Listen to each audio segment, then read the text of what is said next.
muito boa tarde. Então, agora a gente indo para o nosso último painel, nós vamos falar de NR1, cultura, trabalho híbrido e gerações.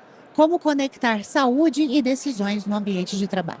Quero chamar ao palco nossa querida Priscila Serpa, que é diretora de recursos humanos na CODE, gestora de pessoas e cultura, formada em psicologia, com pós e MBA em gestão de pessoas, negócio e inovação, com experiência em agendas de transformação organizacional, cultura, sustentabilidade e agilidade. Ela tem trajetória em empresas de tecnologia, dados, serviços e aviação, como Azul Linhas Aéreas, Samsung e COD. Parceria estratégica do negócio que foca a sua atuação em impulsionar o negócio através de um crescimento sustentável através das pessoas. Bom papo. Obrigada, Pri. Segundo debatedor, nossa querida Mariana Andro, Head de Human Resources e Business Agility na Connect Car.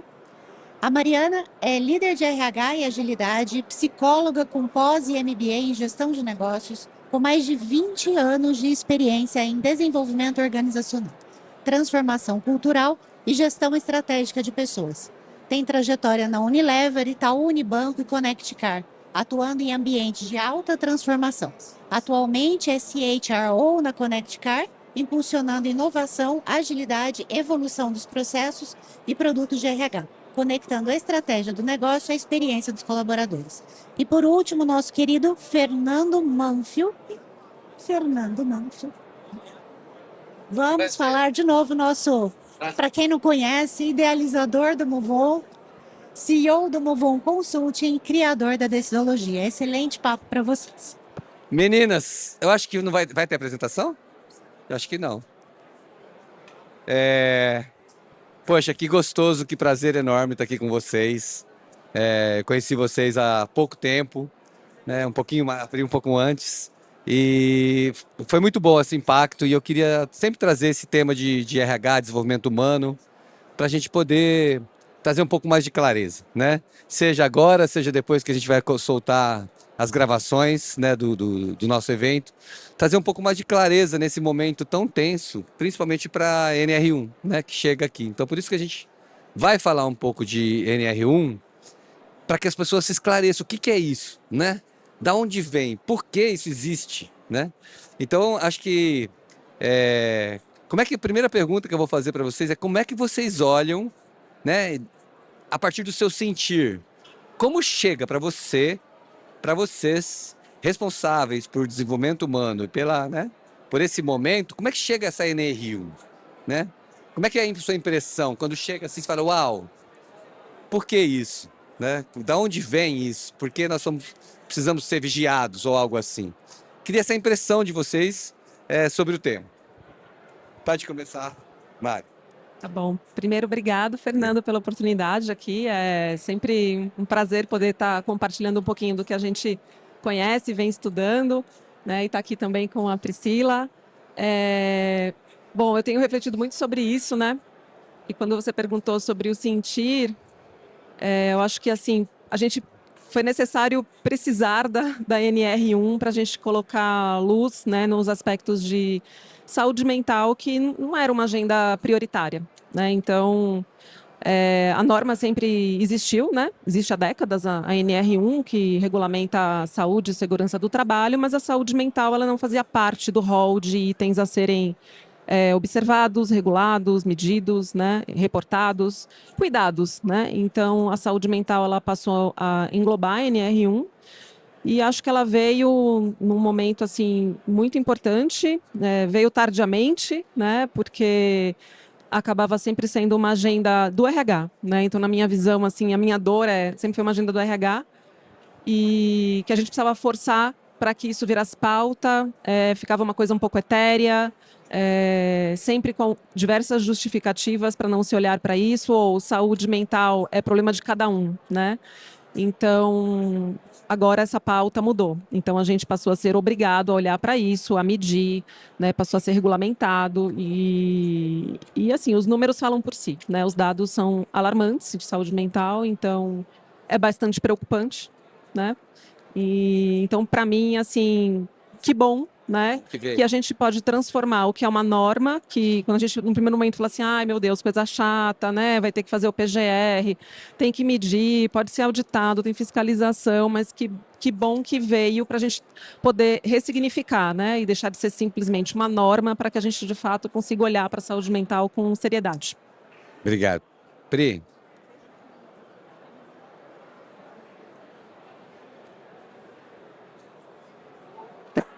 Agora, eu vejo como uma vitória, né? A atuação empresa em RH nos faz ter acesso à doença mental diariamente há anos.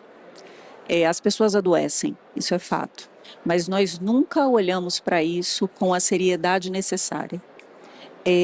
Ela era vista de maneira muito subjetiva, a doença mental, era vista, como a Mari falou, como um problema individual, muito atrelado à pessoa que não aguentava a pressão, ao profissional que não conseguia se portar no ambiente ou que não conseguia lidar com a necessidade de haver a flexibilidade no ambiente, né? Nós viemos historicamente de ambientes muito tóxicos e muito duros. Com o advento da pandemia, nós vimos os números explodirem, né? Como a Mari colocou, os números cresceram e isso deixou de ser subjetivo. A doença mental ela tomou forma e ela tomou um espaço muito grande na governança da empresa.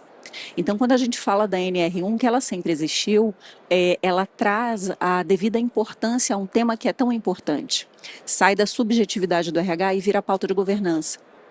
Porque ela, de fato, agora é reconhecida como algo que impacta o negócio. Impacta a performance do negócio.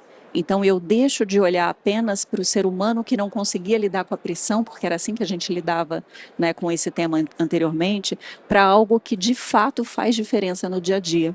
Eu preciso olhar para isso. Então, é um tema sério, é um tema que impacta no dia a dia das pessoas. As pessoas estão adoecendo muito mais do que adoeciam no passado. Existe um impacto diário, a gente sente isso. E quando eu falo no impacto disso para o negócio, eu estou falando do aumento do turnover, na queda da performance, na queda do engajamento e na dificuldade na atratividade, porque existe um impacto na marca quando é uma marca que é atrelada a um espaço nada saudável. entendeu? Então, eu vejo com excelente. Eu sou psicóloga de formação, então, para mim é sempre uma vitória quando a gente pode falar da saúde mental de maneira geral. Então, eu vejo com muito bons olhos. Você acha que eu acho interessante, né? Quando a gente começa a pensar, batendo esse papo, eu não vou seguir tanto, mas vou seguir, daqui a pouco eu olho, né? Mas vamos surgindo. É um dos temas mais poderosos, né? Causa prejuízos imensuráveis para as empresas que não são medidos. Não são medidos, né? Passa no... Essa é a nossa performance. No nível de performance ali das empresas, tem uns 20% que tem a ver com NR1, né? Que não é só no limite de tá tóxico, mas no limite das pessoas não saberem como elas estão decidindo, ou procrastinando, ou não passando por outra área, o que a gente falou um pouco aqui hoje antes dessa palestra, de 360, né? Olhar para a empresa 360. E aí você contasta, nós estamos num evento, né? Meu amado evento Muvon, com 1.500 pessoas, e olha só o nosso palco. Qual é o interesse que as pessoas ainda têm? Por isso que eu faço questão de gravar e a gente vai postar, para que as pessoas entendam que devia estar todo mundo nesse palco. Porque o maior ativo que a gente tem são as pessoas. As pessoas estão doentes. Está provado, né? Tem lei agora e nada disso parece tocar a liderança. Olha que louco, não é? A prova é aqui, poucas pessoas olhando a gente. E pra gente tudo bem, porque a gente nunca, jamais desiste, né? Então, acho que isso é interessante de observar. E aí eu já ia passar para uma segunda reflexão, né? Você falou o quanto isso realmente... Você fala assim, saúde mental é um problema, você falou, né, Mari? A saúde mental é um problema da pessoa. De fato é, né? Mas o quanto realmente a gente está... Porque assim, não dá para falar que é uma obrigação da empresa treinar a pessoa. Minha visão, assim, é para isso. Mas no mínimo, uma missão da empresa. Então fica esse lugar que a NR1 tenta entrar agora e transforma isso em obrigação. Como é que vocês veem essa minha frase? Vamos lá. eu parto do princípio que o respeito, ele é a base fundamental de qualquer relação humana, né? Um ambiente saudável, um ambiente de trabalho saudável, é um ambiente que ele precisa promover respeito, né? Então, quando você fala não é responsabilidade da empresa treinar ou cuidar para que não exista essa doença, mas é a doença mental, mas é responsabilidade da empresa promover um ambiente saudável. Sim. Né? Nós saímos de um ambiente de governança, um ambiente corporativo de impacto e controle, né? De comando e controle, antigamente, para hoje ser a governança por propósito, a gestão por propósito. Quando eu mudo, né, do comando e controle para a necessidade do propósito e como eu me conecto com essa empresa, eu mudo completamente a forma como eu vejo esse trabalho na minha vida e o que ele representa para mim. Então, eu vou olhar se esse ambiente é saudável de acordo com aquilo que eu procuro profissionalmente, né? E claro, quando a gente fala de respeito, a gente está falando da comunicação clara, do ambiente de escuta, da meta que é factível, né? E do trato. Nós sabemos que durante muitos anos a gestão ela tinha um espaço aberto para cuidar e para cobrar através de gritos, através de ofensas, através da agressividade, né? E comprovadamente isso adoece as pessoas.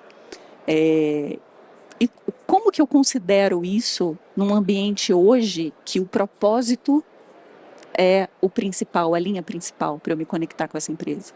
Né? Então pode não ser responsabilidade ou treinamento, mas promover um ambiente saudável, sim. Isso me lembrou uma época não muito distante, quando eu estava numa outra casa, onde a gente ouvia a seguinte provocação de alguns líderes, né? Vocês têm que contratar pessoas que aguentam o tranco. Vocês têm que contratar pessoas que conseguem trabalhar sob extrema pressão, né? E hoje, assim, pegando muito gancho aqui do que a Priscila falou, a gente busca contratar pessoas que tenham fit com o propósito da empresa, né? Que se adequem dentro daquele ambiente. Porque elas vão conseguir naturalmente performar bem, né?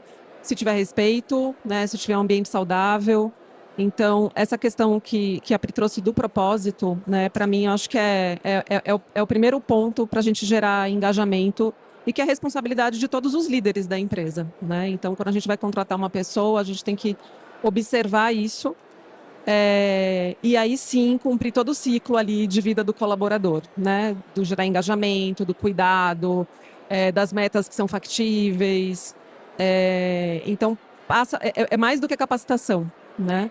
E principalmente preparar a liderança, né? Eu falo que assim a liderança ela não vai salvar ninguém das suas questões pessoais, emocionais, mas o líder ele tem o poder de ou proteger ou potencializar o que a pessoa pode estar vivenciando ali de alguma questão emocional, mental, né? Então o líder sim, ele tem uma responsabilidade muito grande e a gente precisa preparar esses líderes, né? Sim. Então, acho que esse esse é uma obrigação nossa. Obrigação. Uma obrigação. É interessante quando você fala da organização tendo que. Não sei se vocês estão com chiado. Tá tendo muito chiado aqui. Só um segundo.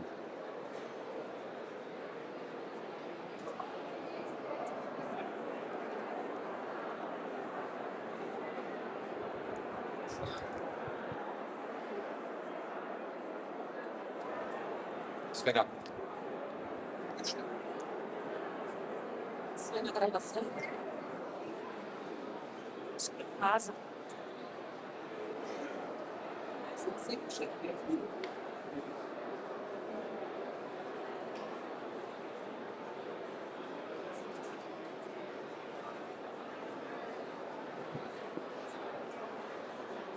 Tá muito chiado aqui.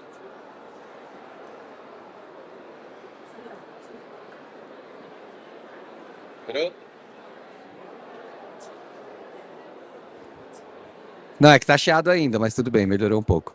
Então, voltando ali para esse tema, que é muito interessante, porque assim, a gente pensando em humanidade, né? A gente sai e entra numa família. É obrigação dos pais cuidar dos filhos e educar? É. Mas daí também não foram educados direito, então você acaba não educando também da melhor forma possível, sei lá. Aí ele vai para comunidades. E chega uma hora que ele entra numa empresa. Né? Então, é como se uma empresa fosse realmente uma nova etapa humana, né? Uma corporação de reeducação. Né? Faz sentido nesse lugar também, de provocar esse ambiente e de reeducar. Mas é complexo, porque como é que você vai reeducar um adulto? Né? Não é tão simples assim reeducar adultos. E aí fica essa coisa de isso acontece, mas é por causa disso, é por causa daquilo, é porque isso aqui, né? Que eu brinco de passa-passa do vitimismo, né? Eu sou sempre vítima, né, de alguma coisa. Sempre alguém fez alguma coisa para eu reagir. Então, olhando para isso, e até hoje a gente tem trabalhado, vocês trabalham comportamento e tal. Tem gente que vem pronta para conseguir fazer isso, tem gente que não vai conseguir fazer isso, né? E aí, né? Como é que a gente faz? Como é que a gente trabalha? Até que ponto a gente vai olhar para tentar, entre aspas, curar um pouco a forma das pessoas se colocarem, decidirem se relacionarem? A cultura ela não é construída da noite para o dia, né? E comportamentos aprendidos eles precisam ser praticados o tempo todo, todos os dias. O processo de aprendizagem do adulto ele é longo, né? Para temas que não são comuns. A gente precisa praticar o tempo inteiro. Né? É claro que quando a gente fala de um negócio, em algum determinado momento precisa existir um retorno desse aprendizado. E precisa existir um retorno desse treinamento, desse aculturamento. E aí vai muito de acordo com o que a Mari colocou. Precisa existir o fit. O fit do perfil com o fit da cultura, o fit desse comportamento com aquilo que a empresa determina de valor e o fit de propósito. Em alguns momentos isso não vai se encaixar e a gente precisa encarar isso de frente. Mas muitas vezes se encaixa, desde que exista persistência, paciência e treinamento, né, constante. Então, eu falo muito sempre, né, cultura são os comportamentos praticados, são os nossos valores praticados, diariamente e constantemente. E ao longo do tempo, isso é aprendido e você vê a diferença no dia a dia. Não é simples, não é rápido e precisa ser constante. Mas também precisa existir a realidade e a coragem para entender que em alguns momentos pode não funcionar da forma como a gente espera. E aí a conversa difícil precisa acontecer. Eu acredito muito também no boa e velha liderança pelo exemplo, né? Eu acredito muito no... Parou para vocês? Não? Não. Eu acredito bastante que a gente também é muito moldado pelo ambiente, né? Assim como as crianças também são, a gente acaba naturalmente, às vezes sem perceber, repetindo comportamentos do nosso líder, né? Então, acho que vir da alta liderança nesse momento agora, né, que a gente precisa ter essa transformação, essa mudança de mindset, de olhar para as questões de saúde mental, por exemplo. Se não vier da alta gestão, se não tiver na agenda da alta gestão, dificilmente a gente vai conseguir permear todas as camadas. Né? No mínimo, limita demais, né? Porque essa pesquisa que eu mandei para vocês ontem, não sei se você chegou a ver, Pri. Falhou. Tá ouvindo? Agora, Tá me ouvindo? agora sim. Essa pesquisa que eu mandei para vocês ontem, não sei se você conseguiu abrir, dos CEOs. Eu estava falando com a Mari, né? Assim, é fácil para o CEO falar que RH não está adequado. Né? Então, uma entrevista feita só por CEOs, ela é totalmente enviesada. Né? Porque quem diz que os CEOs têm essa mente humanizada, tem esse valor só porque eles são CEOs. Se eu sou CEO, então eu já sou humanizado, já sei tomar decisão de todos os tipos da minha vida, sou uma pessoa, um líder, vamos dizer assim, um líder autêntico. Não, tá cheio de CEO mega tóxico, né? Então, muita gente tem a empresa faturando muita grana, muito custo de doenças e tudo mais. Então, fazer uma pesquisa só com CEOs é injusta, na minha visão, né? Não dá pra gente falar assim, poxa, e o cara que... A pessoa de RH, a pessoa de desenvolvimento humano, que não devia ser RH, é horrível essa palavra. A pessoa de desenvolvimento humano, né, não faz adequadamente tudo que podia fazer. Como assim, né? Tá no comitê, tá no board, você prioriza, tem investimento, você reflete junto, você dá exemplo. Tem umas 10 perguntas para o CEO, né, e para o board sobre isso. Verdade, não é? Porque assim, parece que tá, eles querem isso agora, porque tá falando de NR1, então virou moda falar isso, né? Então, eu quero, mas o meu desenvolvimento, o meu RH não faz. Não é uma pesquisa muito bonita de se ver, né? Vocês viram. Para mim, quando eu comecei a ver a pesquisa, não consegui ver ela inteira, mas assim, foi um tapa na cara, né? De a gente constatar, né, que o cenário ainda é muito difícil, né?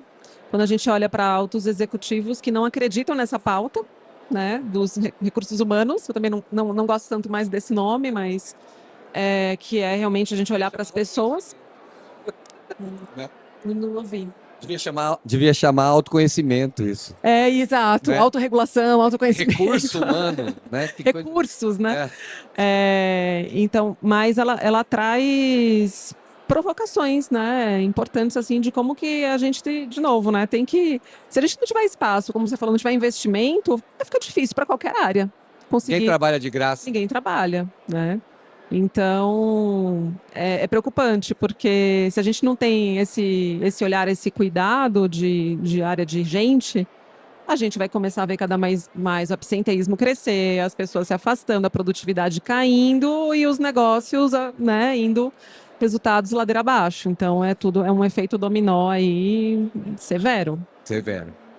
Não dá para não acreditar em pessoas, né? Não dá para não investir, não é uma opção.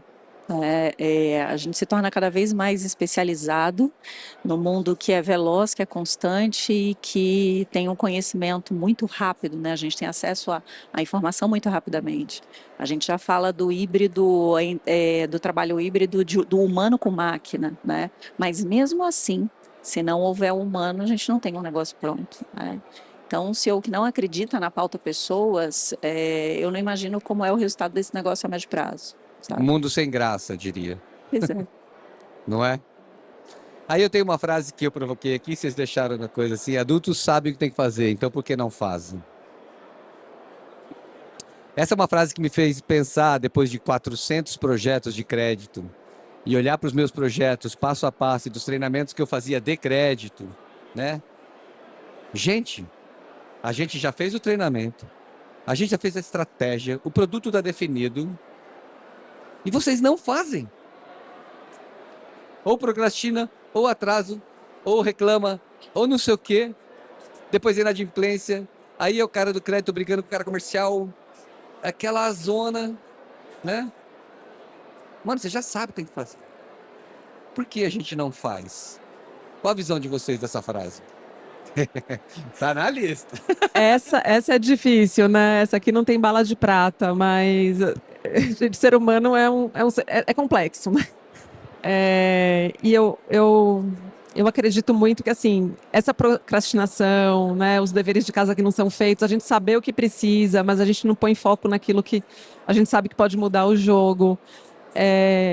Eu acho que falta, em parte, falta autorregulação, né? Eu acho que cada um aí fazer esse exercício de olhar para dentro e entender, né, suas fraquezas, suas fortalezas e o que a gente precisa fazer para lidar com esse mundo todo incerto, rápido, que se transforma o tempo todo, para a gente, de fato, assim, entender como é que a gente joga esse jogo aqui, né? Então, se a gente não faz esse mergulho para dentro, não se autorregula e se entende, busca as nossas próprias ferramentas para isso, fica também difícil a gente conseguir ajudar o outro a se regular, né? Então, eu acho que tem uma parte,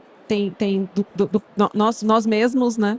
E, de novo, eu acho que tem muito do ambiente também, né? Então, eu vejo que metodologias que trabalham de forma estruturada, priorizações, ou mesmo metas, ou OKRs, ou o nome que a gente quiser dar para isso, linkado com um propósito, com uma estratégia clara, bem definida, que faça sentido, isso ajuda, impulsiona as pessoas também a sair do lugar, né? Organizar um pouco tudo isso.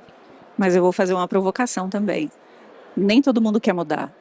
E existe a autossabotagem. Quanto mais eu procrastino e mais tempo eu levo para fazer com que essa mudança aconteça, mais na minha zona de conforto, dentro da minha própria realidade, eu permaneço, né? Então, isso também é real, né? A gente vê aquele que tem a dificuldade de aprendizado, aquele comportamento que precisa ser aprendido e é aprendido, e ao longo do tempo ele consegue, de fato, fazer um processo de mudança, mas existem as pessoas que não querem que essa mudança aconteça. né? Ficar no quentinho, Exato, onde sempre esteve é dói, gostoso. né? Né? Mudar dói, mudar dói, né? E absorver e aceitar a mudança também. Então a gente também precisa entender que faz parte, né? Num público sempre vai existir aquela parcela que não quer que a mudança aconteça, vai existir a resistência. Quantos líderes nós já não vimos sendo treinados ano a ano e não mudando absolutamente nada? Em termos de comportamento, de gestão, da forma como conduz o grupo, não praticando os valores da empresa, olhando para uma cultura diferente, principalmente quando a gente olha para mudanças, né?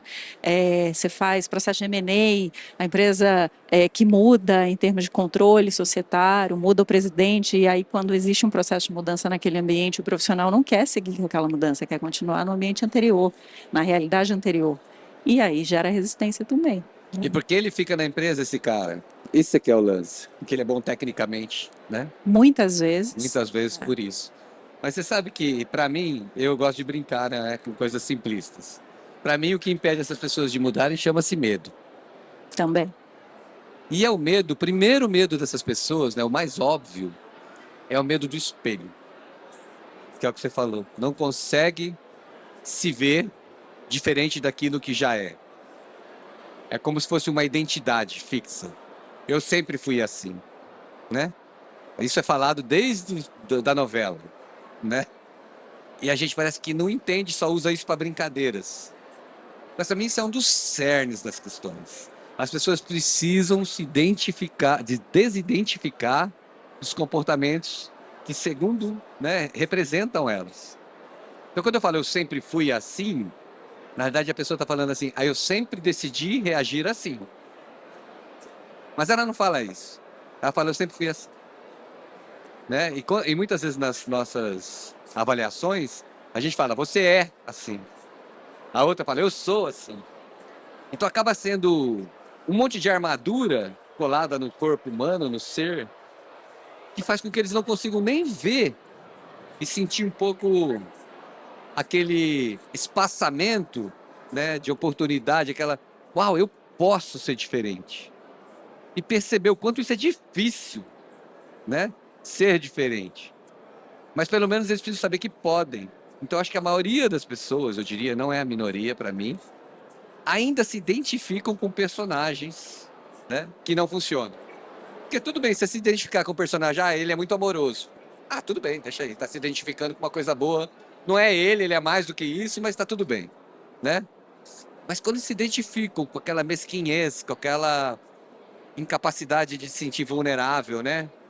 De receber uma crítica. É crítica positiva ou negativa? Mano, esse é outro, né? Uma crítica. Eu não gostei desse trabalho, né? Aí a pessoa fica ofendida. Em vez de ela falar, uau, tá bom, você me ajuda a entender porque você não gostou, quem sabe não tem coisa muito melhor que a gente possa criar. Não, a reação é automática, né? Aquele impulso reativo, né? Segundo o Viktor Frankl, né? Entre o impulso e a resposta tem esse espaço. A gente não ocupa esse espaço, que eu brinco que é esse espaço onde tem o livre-arbítrio. Se você não usa esse espaço, o livre-arbítrio morreu, você vai no reativo, né? Se você usa, você consegue talvez mudar aquilo. E se a gente olhar para os nossos dias, né, a gente pensando em nós agora, não só na liderança, eu fico olhando assim, quantas coisas eu ainda não consigo mudar, né? Por mais de eu saber que é errado. Mas quando essa coisa que eu quero mudar toca o outro, eu mudo rápido. Comigo, eu não mudo tão rápido. Mas com o outro, né? Quando tem a ver com o outro, por exemplo, você está numa família, você precisa ser menos agressivo, vamos dizer assim. Ou numa... Você precisa mudar, sinto muito, né? Comer aquelas porcarias e depois ter um problema um dia antes do evento, já é um problema seu. Que também, né, deixa a parte B. Mas quando você está no corporativo, não é assim, né? Você tem que mudar. Porque é obrigação sua, tem um outro na frente. Você não tem direito de falar assim com o outro, né? E as pessoas se sentem nesse direito, né, não? Eu sou assim, então é isso aí. O chefe sou eu que mando. Quantos eu que fiz, meu Deus do céu? Quantas vezes vocês não ouviram isso? Então como é que a gente sai desse lugar Porque você vai lá de novo com o adulto, ensina comportamento, não pode mandar embora a pessoa porque ela é boa tecnicamente. E o que você... Como é que a gente vai chegar nessa pessoa? Não é um desafio? Não quero, não quero, não quero. Fala que quero, mas não quero. A gente tem que ajudar esse líder, né? Acho que esse é o grande desafio, né? A gente acaba sempre voltando para o mesmo lugar, né? O líder tem uma responsabilidade enorme. Eu achei interessante o que você trouxe. Quando algo toca o outro mais do que a nós mesmos, né? A gente acaba se mobilizando, né? É claro que isso é muito pessoal, mas você acaba tendo mais empatia ou um senso de responsabilidade maior quando aquilo está afetando pessoas com quem você trabalha, né? Ou da sua família, enfim. Mas isso é muito pessoal, né? Acho que isso acontece em graus diferentes, dependendo das pessoas. E a gente precisa ajudar essa liderança a conseguir ampliar esse olhar, né? A de fato terem sensibilidade para olhar para o outro, para entender que cada pessoa também funciona de um jeito, que uns vão mudar, que são movidos a mudanças e outros que vão ter uma curva, né? Mais difícil e que a gente precisa entender como é que ajuda, como é que você acolhe, como é que você guia e impulsiona, né? Porque também a gente não vai ficar, não dá para dizer que o líder vai ficar ali acolhendo, passando a mão na cabeça, porque a gente também não quer essa cultura paternalista, né? Mas como é que a gente ajuda a impulsionar, tirar as pessoas desse lugar com respeito? Então, assim, um equilíbrio complexo, né? Tanto que equilibrar saúde mental e performance, acho que é o que tira o nosso sono, É o né? desafio agora. E é o grande desafio, olhando para a saúde mental, para essa liderança que tem o desafio de colocar tantas gerações diferentes dentro do meu mesmo espaço, com necessidades tão diferentes, com propósitos e realidades tão diferentes, uns no presencial, outros no online, outros no híbrido, né? Mas mesmo assim tentando manter a performance alta, olhando para o negócio e cuidando da saúde mental. Então o desafio não é pequeno. A gente vai voltar sempre para a liderança, por isso precisa existir uma liderança madura, e a gente precisa olhar para frente, considerando que está só começando, né? A gente está falando de uma norma regulamentadora que entrou oficialmente esse mês, Sim. né? Então tem muito caminho para percorrer ainda, tem muita coisa ainda a ser estruturada, mas apesar dos desafios não serem pequenos, eu vejo tudo sempre olhando para o lado positivo. Né? Existem muito mais ganhos do que perdas. Sem dúvida. E quando a gente fala de NR1 como sendo de cima para baixo, né? De uma certa forma a gente fica alegre, mas tem muita gente que está desesperado por aí, né? Muita gente desesperada. E eu fico pensando assim, uma das coisas que tocou bastante no bootcamp, lá da Connect Car, foi a hora que eu falei, esse eu sou, eu estou. Uma coisa tão simples. E eu percebi os olhinhos ali, assim, né? Olhando assim, nunca parou, porque a gente nunca para pensar em alguma coisa. Né? Às vezes você chega e fala assim, nossa, nunca parei para pensar nisso. E é interessante. Então eu falei assim, e aí, quando você for fazer uma... Porque assim, como é que eu penso... Quando a pessoa toma uma decisão, né, de falar alguma coisa tóxica, ou seja, de fazer um trabalho, ou de não falar alguma coisa que precisa falar, isso é uma decisão para mim. Quando ela toma decisão, para mim, eu vejo um mundo aqui atrás de variáveis, igual Analytics, né? Dados, pesos, medidas, histórias que aconteceram, histórias que nunca aconteceram, que você imaginou, interpretações suas que foi diferente do que era. E esse lixo aqui, ó, a gente costuma amar a nossa história, né? E a nossa história é importante, mas ela está decidindo para nós sem a verdadeira depuragem. Está sem filtro. Nós estamos usando a mente sem filtro, né? E isso eu acho que é fundamental. Daí eu falei assim para eles, olha, coloca um filtro na sua, quando você olha para o espelho, comece a colocar um filtro com a sua história, né? Quem é você, quem não é você, quem você está, quem você é, comece a olhar para isso. Aí foi uma hora que eles ficaram bem quietos, tá? Absorveram bastante, foi muito legal. Depois eu falei, agora vocês vão encontrar o outro. Um olha para o outro. E agora que vocês imaginem que você está aqui e você tem um banco de dados inteiro atrás de você e que o outro que está na sua frente também tem um banco de dados igual a você. E você esqueceu. você acha que o banco de... Se você lembra que você tem um banco de dados ou que tem uma história, você acha que é a mesma. Então, vou fazer o seguinte, vou começar a perguntar para o outro, o que você entende de água gelada? Não sei, para ele pode ser, se ele nasceu na Sibéria, uma coisa, saiu no... Não é? Então tem esse lugar, eu acho que, de desconstrução das nossas histórias impregnadas em nós mesmos. Isso não é tão fácil fazer com comportamento, né? Só com comportamento é difícil. Porque a pessoa se comporta, depois ela meio que... E aí? Da onde vem esse comportamento? E não é uma coisa tão complexa, né? Se você faz terapia, você entende isso. Mas a maior parte não faz terapia, né? Não faz terapia. Então, o que vocês acham desse olhar de autoconhecimento no lugar de comportamento, sabe? Às vezes, precisa dos dois, pelo amor de Deus. Mas como que o autoconhecimento e o comportamento se moldam juntos, assim? Bom, eu, como psicóloga, né, sou super fã do autoconhecimento, tudo que leva, né, ao autoconhecimento, tem diversas ferramentas para isso. Claro que acho que a terapia, de uma forma muito estruturada, você consegue com profundidade ali resgatar, né, essa essência, né, o self, tudo aquilo que te move, como é que você se regula. Mas nem todo mundo acredita ou pode fazer uma terapia, né? Então, não é muito democrático também.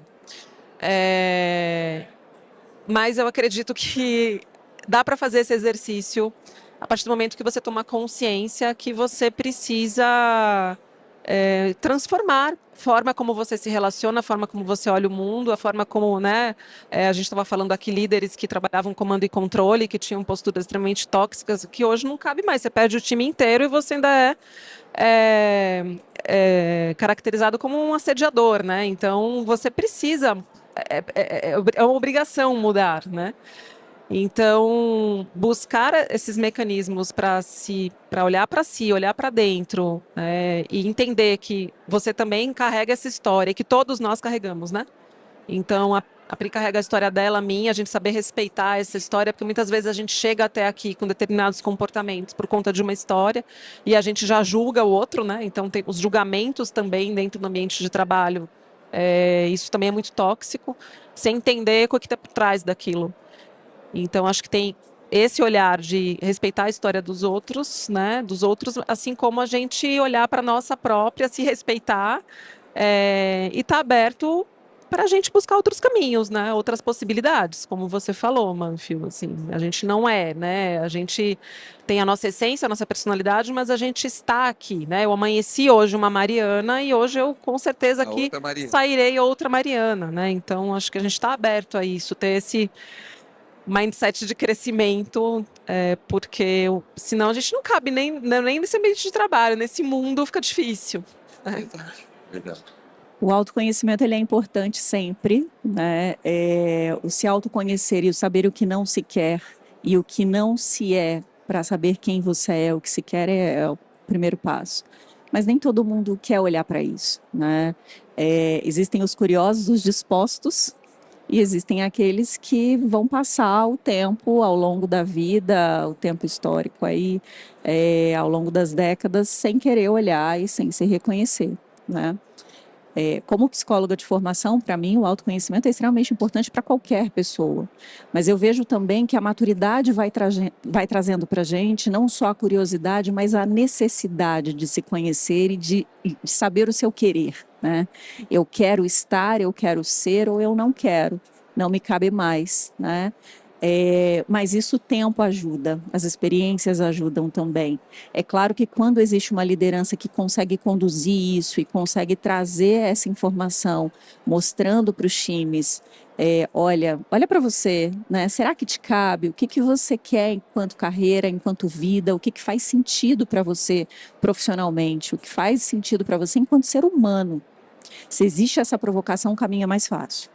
Quando a gente precisa ter acesso a isso e abrir todas as nossas gavetas sem essa provocação na dor, é muito mais difícil e leva muito mais tempo, né? Então, o autoconhecimento é um dos principais caminhos para a gente conseguir se desenvolver e ser um ser humano melhor. Sim. né? Mas não é fácil, nem é rápido e muitas vezes não é barato, né? Porque quando a gente fala de processo terapêutico, de autoconhecimento, entendendo quais são os meus gaps, sejam eles emocionais, psicológicos ou de competência técnica ou não, eu preciso investir em mim, né? Eu acho assim que sim, tudo concordo plenamente com o que você está falando, mas assim, eu acho que quando eu pensei em criar esse trabalho de sinologia, eu pensei assim, impossível fazer terapia nas empresas. Eu quero um trabalho terapêutico, né, de cura, mas não terapia. Então eu comecei a tentar mostrar para as pessoas que existe, o que que é o autoconhecimento. Porque fica muito etéreo. Se a gente fala autoconhecimento para alguém, eles não entendem. O que é autoconhecimento? Ah, é me conhecer, saber como eu funciono, como é... Não, é muito mais do que isso. É perceber suas percepções, seus impulsos, né, seus traumas, as vozes que falam na sua cabeça. Mas aí eu falei assim, então as suas decisões são montadas por variáveis. Aí eles começam a olhar o corporativo. São variáveis, ó. Quando a tua mãe falou isso, quando teu pai falou isso, e isso serve para todo mundo. Eu não sei o que a tua mãe falou para você, mas eu sei que a minha mãe falou para mim, mas a tua mãe falou alguma coisa para você que te impactou. E você também. Então quando eles começam a olhar assim, de uma forma mais pragmática, peraí, tem um balolão aqui de coisas, né? Um balão de informações. No mínimo, a gente cria o espaço da dúvida. Será que eu realmente estou decidindo melhor? No mínimo. Porque eu acho que o grande problema do desenvolvimento humano é o que você acabou de falar. A reatividade, a maior parte não quer ir na visão porque não tem medo. Né? Porque tem medo de ver, tem medo de se olhar, tem medo de se julgar, tem medo de ter vergonha, tem medo de se sentir vulnerável. Né? Mas quando você pode assim, ó, tua cabeça é assim, ó, é uma matemática. E é uma fórmula, né? Hoje a neurociência explica claramente. É uma fórmula que pode ser transformada, inclusive. E aí cabe a ele, pelo menos ele sabe que ele tem uma história que está decidindo por ele. Né? Que eu falei hoje de manhã. E assim, a tua história importa na minha palestra, né? Mas ela não pode decidir por você. Aí no mínimo ele fala assim, nossa, eu tenho uma história. Porque a gente esquece que tem história. A gente está robotizado, né? E então assim, surge pra gente nesse momento tá acabando. Uma oportunidade muito grande de fazer algo completamente diferente, né, para esse mundo que está chegando. E vai precisar do apoio dos CEOs, porque se eles não derem esse apoio, não adianta nada, né? Precisa do CEO ali presente e, sinceramente, 60% vai continuar não dando apoio.